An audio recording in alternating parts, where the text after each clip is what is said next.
घड़ी में रात के 12 बजने वाले थे।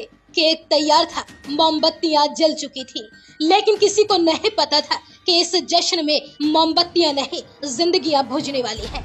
एक जिम में जन्मदिन की पार्टी चल रही थी। दोस्ती, हंसी मजाक और जश्न अपने चरम पर था। फिर अचानक एक छोटा सा मजाक, चेहरे पर केक लगाने की कोशिश और वहीं से शुरू हुआ वो विवाद जो कुछ ही देर में खून से लिखी कहानी बन गया।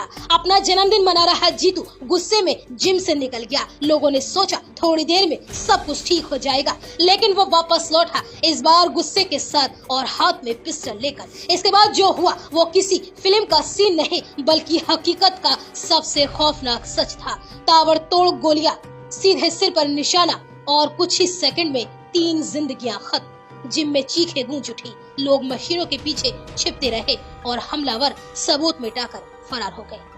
दिल को दहला देने वाला ये पूरा मामला उत्तर प्रदेश के बुलंदशहर जिले के कस्बा खुर्जा का है। यहाँ बीते शनिवार की आधी रात एक जन्मदिन की पार्टी खूनी संघर्ष में तब्दील हो गई।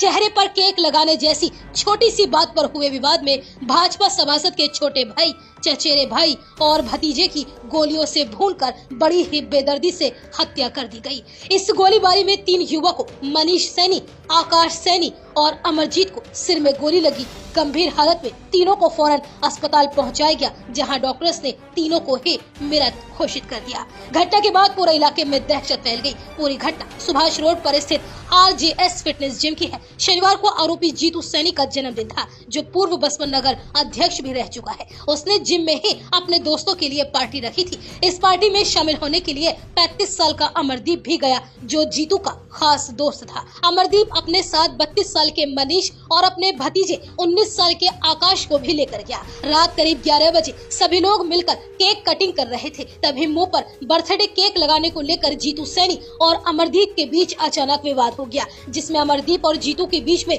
गाली गलौज होनी शुरू हो गई। जन्मदिन पर गाली देने की बात को लेकर जीतू नाराज हो गया। इसके बाद जीतू नाराज होकर जिम से बाहर चला गया और करीब 1 घंटे बाद जीतू अपने साथियों के साथ वापस जिम पर पहुंचा। जीतू के पास उसके भाई की लाइसेंस पिस्टल थी। जीतू पहली मंजिल पर बनी जिम में गया, जहां मनीष, अमरदीप और आकाश एक साथ बैठे हुए थे। जिसके बाद जीतू ने तीनों पर ताबड़तोड़ गोलियां चलानी शुरू कर दी। इसमें आकाश ने भागने की कोशिश की, लेकिन 10 कदम दूरी पर उसके भी सिर में गोली मारकर उसे भी मौत के घाट उतार दिया गया। गोली लगते ही जिम में अफरा तफरी का माहौल हो गया। सभी युवक अपनी जान बचाने के लिए अलग अलग मशीनों के पीछे छिप गए। इसके बाद जीतू ने जिम में लगे CCTV कैमरे का DVR निकाला और वहाँ से भाग निकला। घटना की सूचना मिलते ही पुलिस मौके पर पहुंच गई और तीनों युवकों को अस्पताल ले जाया गया, जहाँ तीनों को ही डॉक्टर ने मृत घोषित कर दिया। वहीं घटना की सूचना मिलते ही SSP, DIG समेत मेरठ रेंज के वरिष्ठ अधिकारी भी घटना स्थल पर पहुंच गए। पुलिस ने कई संदिग्धों को हिरासत में लेकर पूछताछ शुरू कर दी। इस घटना के बाद मृतक के परिवार में अब कोहराम मचा हुआ है।